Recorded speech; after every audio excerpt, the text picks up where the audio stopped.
नमस्कार प्यारे छात्रों, कैसे हो आप। आज हम इस अपनी अध्ययन की श्रृंखला में अपनी ही पाठ्य पुस्तक के अंतिम अध्याय यानी द्वादश पाठ का अध्ययन करेंगे, जिसका नाम है अन्योक्तयः यानी अन्योक्तियां, अन्य उक्तियां।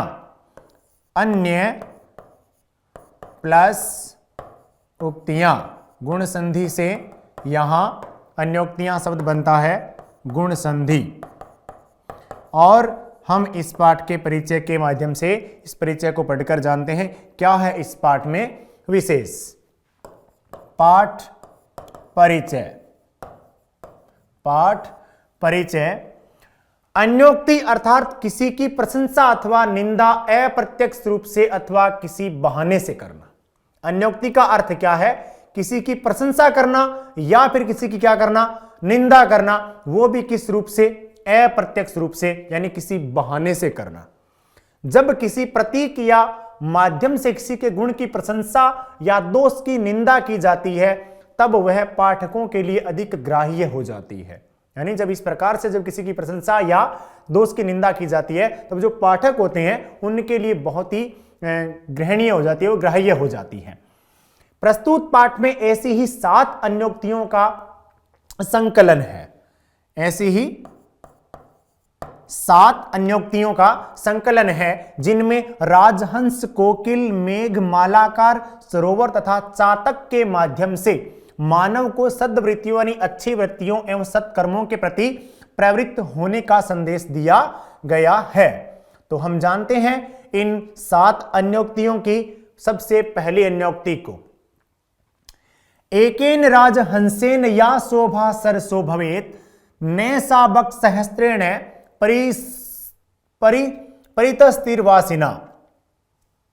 जानते हैं हम पहली अन्योक्ति को, एकेन राजहंसेन या शोभा सरसो भवेत नैसा बक सहस्त्रेण परितस्तिर्वासिना। क्या है कि एक राजहंस से जो शोभा तालाब यानी नदी की होती है, एक राजहंस से जो शोभा तालाब या नदी की होती है, वह शोभा किनारों पर चारों ओर रहने वाले हजारों बगुलों से नहीं होती है। यानी जो तालाब की शोभा है वो उस हंस से होती है, हंस से उसकी शोभा बढ़ जाती है, सिर्फ एक ही हो तो भी। लेकिन उसके चारों तरफ अगर बगुलों का झुंड भी आ जाए, हजारों बगुले आ जाए, तो भी उसकी शोभा नहीं बढ़ती है। अर्थात एक विद्वान से संसार अथवा समाज का कल्याण हो सकता है, शोभा पाता है, परंतु उसी समाज में रहने वाले हजारों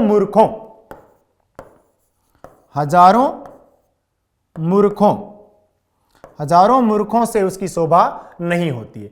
क्या कहा कि जो तालाब है या नदी है उसके अंदर एक राजहंस बैठा हो, यानी हंस एक बैठा हो, तब उसकी शोभा बढ़ जाती है। परंतु उसके चारों तरफ अगर हजारों बगुलों को बिठा दिया जाए तो भी वो अच्छे नहीं लगते, उसकी शोभा नहीं बढ़ती है। उसी प्रकार तालाब या उस नदी की तुलना किससे की गई है? एक समाज से की गई है, इसकी संसार की गई है। यह जो संसार है वो अगर एक विद्वान पुरुष है, ये एक अच्छा पुरुष है, एक उत्तम पुरुष है, एक सज्जन पुरुष है, तो उससे वो शोभा पा सकता है, परंतु हजार मूर्ख उसकी शोभा नहीं बढ़ा सकते, यानी मूर्खों से उसकी शोभा नहीं बढ़ती है। संसार अगर प्रिय है, अच्छा है, तो विद्वानों की वजह से ही है। मूर्खों से कभी संसार शोभायमान नहीं हो सकता। वह शोभायमान तो केवल विद्वानों या सत्पुरुषों से ही होता है। देखते हैं हम दूसरी अन्योक्ति।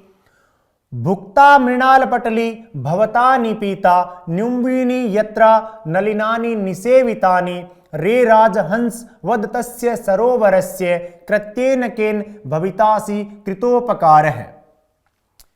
क्या पढ़ा कि भुक्ता मृणाल पटली भवता निपीता न्युम्बूनि यत्रा नलिनानि निवेशितानि निसेवितानि रे राजहंस वद तस्य सरोवरस्य कृत्येन केन भवितासि कृतोपकार है।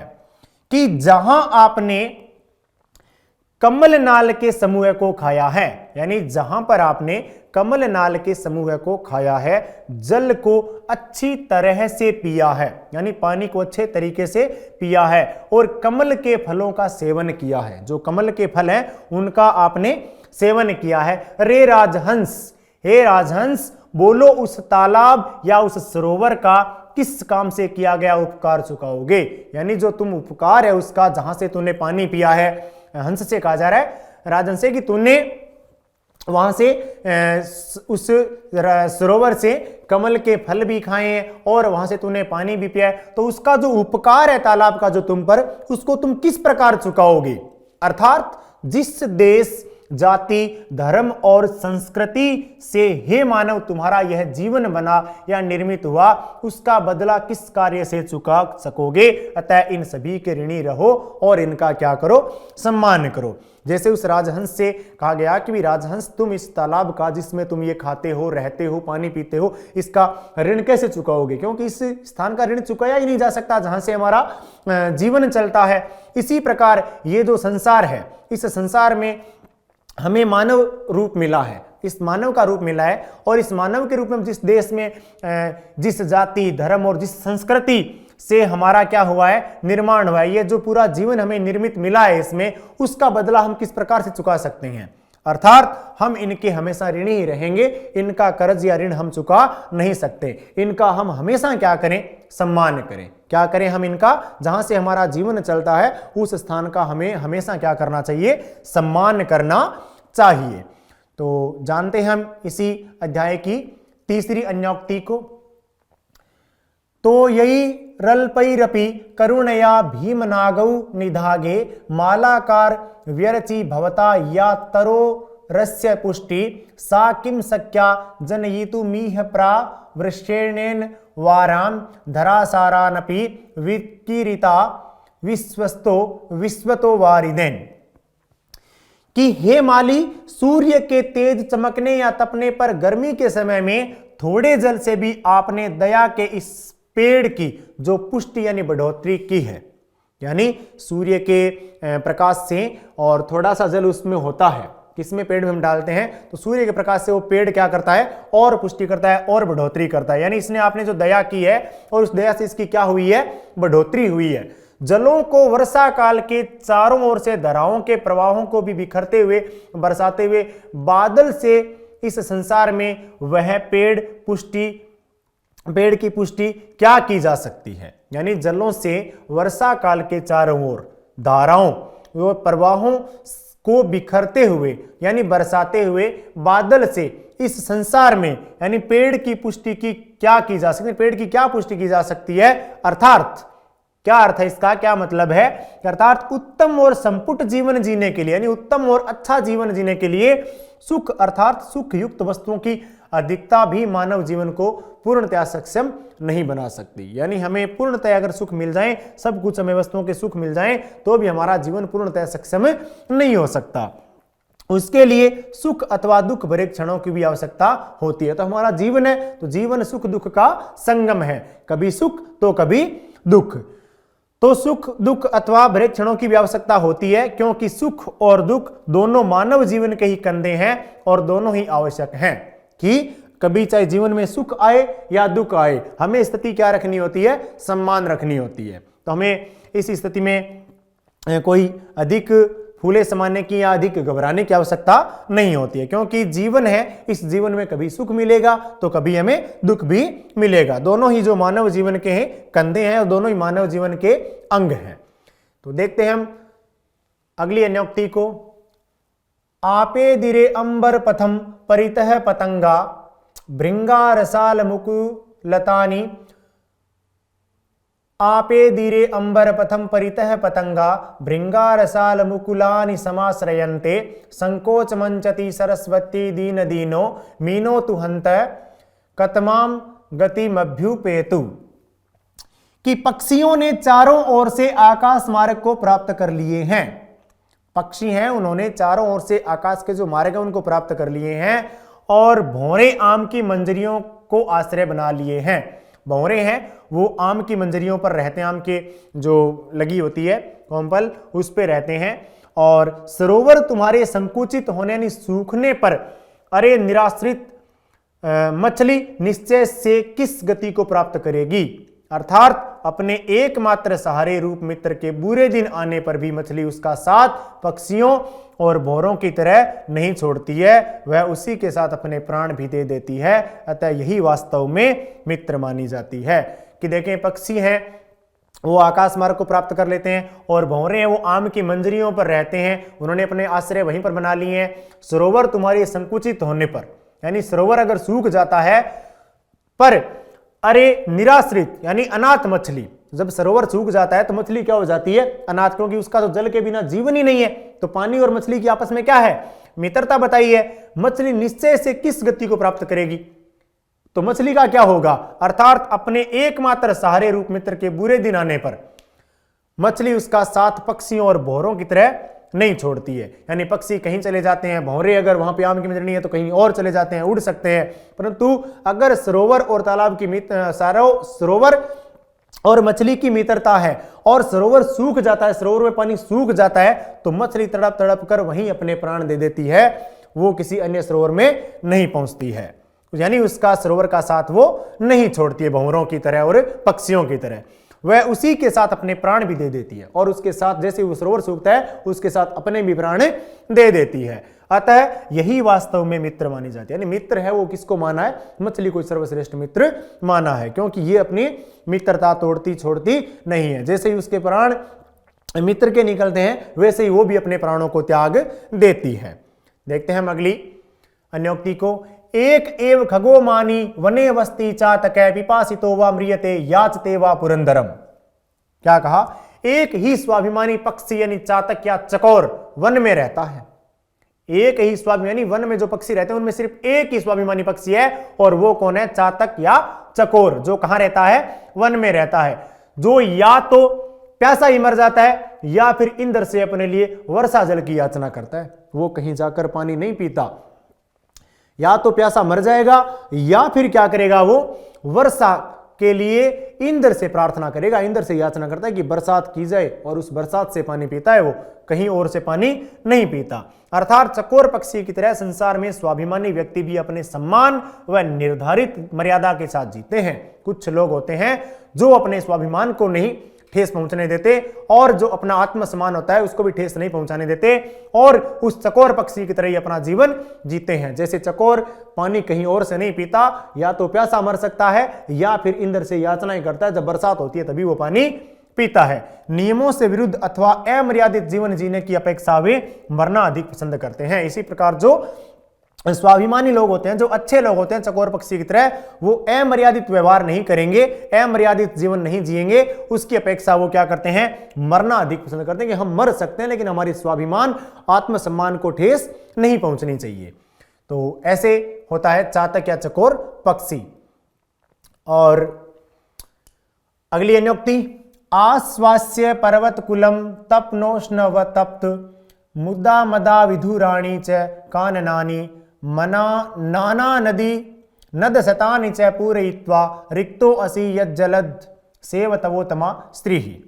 कि सूर्य की गर्मी से तपे हुए पर्वतों के समूह को तृप्त कारक और ऊंचे वृक्षों या लकड़ियों से रहित वनों को तृप्त करके तथा अनेक नदियों और सैकड़ों नदी नालों को जल से पूर्ण करके भी हे बादल, यदि तुम खाली हो तो तुम्हारी वही उत्तम शोभा है। अर्थात श्रेष्ठ महानदी की तरह सबको अपने जलों से तृप्त करके भी तुम अपनी उदारता के कारण सदैव अतृप्त रहते हो, यह तुम्हारी महान उदारता है। यानी बादल को कहा गया है कि सूर्य की गर्मी से तपे हुए पर्वत, जो सूर्य के अधिक तपने से पर्वत क्या हो जाते हैं? तप जाते हैं, गर्म हो जाते हैं। तृप्त कारक और ऊंचे वृक्ष, ऊंचे ऊंचे वृक्ष जो लकड़ियों से रहित हैं, लकड़ियों से रहित वनों को तृप्त करके, यानी जिस वन में लकड़ियां नहीं है उस वन में उसको तृप्त करते हो, तथा अनेक नदियों और सैकड़ों नदी नालों को तुम जल से क्या करते हो? परिपूर्ण करते हो। इनमें जो पानी आता है वो कहां से आता है? सब बादल से ही तो आता है। करके इन सब को तुम पूर्ण भर के हे बादल, यदि तुम खाली हो, इन सब की तुम पूर्ति कर देते हो और फिर भी तुम क्या हो? खाली हो, तो यह तुम्हारी क्या है? उत्तम शोभा है। यह तुम्हारी वही उत्तम शोभा है, यानी तुम्हारी वही शोभा है कि तुम सबको भरते हो पानी से, लेकिन खुद क्या रहते हो? खाली हो जाते हो। अर्थात श्रेष्ठ महादानी की तरह। यानी जो श्रेष्ठ महादानी होते हैं उनके खुद के पास कुछ बचे न बचे, लेकिन दूसरों के लिए वो सब कुछ न्योछावर कर देते हैं। जितना अपने पास होता है सारा का सारा वो दे देते हैं, जैसे बादल सारा का सारा पानी दे देता है। सबको अपने जलों से तृप्त करके, यानी सब बादल है वो सभी के सभी को अपने जल से तृप्त करके तुम अपनी उदारता के कारण क्या हो, सदैव अतृप्त रहते हो। यह तुम्हारी महान उदारता है और यही तुम्हारी महानता है। देखते हैं हम अगली अंतिम अन्योक्ति को। रे रे चातक सावधान मनसा मित्र क्षणम श्रूयता गम्भोदा बहवो ही संति गगने सर्वे अपि नेतादृशा केचिद दृष्टिर विराद्रयन्ति वसुधम गर्जन्ति केचिद वृथा यम यम पश्यसि तस्य तस्य पुरतो मा ब्रूहि दीनम वचः। क्या कहा है कि हे मित्र चकोर पक्षी, हे मित्र चकोर पक्षी, सावधान मन से क्षण भर सुनो, तनिक सुनो, थोड़ा सुनो कि आकाश में निश्चय से बहुत से बादल हैं, आकाश में निश्चित रूप से बहुत से बादल हैं, परंतु सभी ऐसे एक जैसे नहीं है। निश्चित रूप से आसमान में, आकाश में बादल हैं, परंतु सभी एक जैसे नहीं हैं। उनमें से कुछ धरती को बारिशों से भिगो देते हैं, कुछ बेकार में गरजते हैं, यानी कुछ तो उनमें से धरती पर आसमान में बहुत सारे बादल हैं और कुछ तो क्या करते हैं, धरती को भिगो देते हैं और कुछ बेकारण अकारण ही गरजते रहते हैं। तुम जिस जिसको संपन्न देखते हो उसके आगे अपने दुख भरे वचनों को मत बोलो। यानी जो चातक होता है वो क्या करता है, बादलों से निवेदन करता है, इंद्र से निवेदन करता है कि हे मेघा तुम बरसो, क्योंकि पड़ा पानी नहीं पीता वो, तो वो सभी बादलों से निवेदन करता है। तो ये इसको कहा जा रहा है कि हे चातक, बादल आसमान में बहुत हैं लेकिन सारे एक जैसे नहीं है, कुछ तो क्या है, बरसते हैं, कुछ गरजते हैं, और तुम क्या कर रहा है, सभी से निवेदन कर रहा है। इसलिए उसके आगे अपने दुख भरे वचनों को मत बोलो, सभी के सामने अपने दुख को मत बोलो। अर्थात सभी के आगे अपने दुख को प्रकट करके हाथ फैलाना उचित नहीं होता। यानी हमारे भी कोई प्रकार का दुख है, हम कई बार समस्या में होते हैं, तो हमें ये नहीं है कि हम सभी के आगे अपने दुख में तो परेशान हूं, मेरे तो ये हो गया, वो हो गया, अब क्या करूं, लेकिन कोई सॉल्यूशन, कोई हल निकलता नहीं। ऐसे सबके सामने गाने से कुछ नहीं होता, तो इससे अपना अपमान होता है। अगर हम ऐसा करते हैं, हमारे दुखों को लोगों के सामने सुनाते हैं, लोगों के सामने गाते हैं, तो इससे हमारा ही अपमान होता है। और सभी उदार भी नहीं होते हैं, हर व्यक्ति उदार नहीं होता कि आप अपनी समस्या रखो और वो आपका हल निकाल दे, आपको किसी चीज की आवश्यकता है वो आपकी पूर्ति कर दे। हर व्यक्ति उदार हृदय वाले नहीं होते, कुछ तमाशे देखने वाले भी होते हैं। तो हमें इस प्रकार से उन बादलों की तरह जो केवल गरजते हैं, करते कुछ नहीं है, अतः सभी के आगे रोना और मांगना उचित नहीं होता है। इसलिए हमें सभी के आगे हाथ फैलाना उचित या शोभा नहीं देता, इस प्रकार हमें नहीं करना चाहिए। तो हमारा 10वां पाठ, 12वां पाठ, तो हमारा 12वां पाठ अन्योक्त है, यहीं पर समाप्त होता है। और हमने आज हमारी पाठ्य पुस्तक के अंतिम पाठ को पढ़ा और इसमें अन्योक्तियों, जो अलग अलग प्रकार की अन्योक्तियाँ थी, 7 अन्योक्तियाँ थी, उसमें हमने जीवन को अच्छा बनाने वाली और समृद्ध सोच बनाने वाली इस प्रकार की अन्योक्तियों को हमने जाना। यानी अपने स्वाभिमान को, अपने आत्मसम्मान को, और हर किसी के आगे हाथ फैलाना, तो हर प्रकार की समस्याएं हमें हर किसी के आगे कह देना, इस प्रकार की बातें हमें नहीं करनी चाहिए। और आज हमारी पाठ्यपुस्तक का अंतिम पाठ पूरा हुआ और आप इसमें हिंदी अनुवाद और इसके प्रश्नोत्तर अच्छे से तैयार करेंगे और आगामी जो परीक्षा आपकी प्रस्तावित है उसमें आप अच्छा परिणाम भी प्राप्त करेंगे। मैं उम्मीद करता हूं आपका परिणाम अच्छा रहे और आप अच्छे से अध्ययन करें। धन्यवाद। जय हिंद, जय भारत, जय तु संस्कृतम, जय तु भारतम।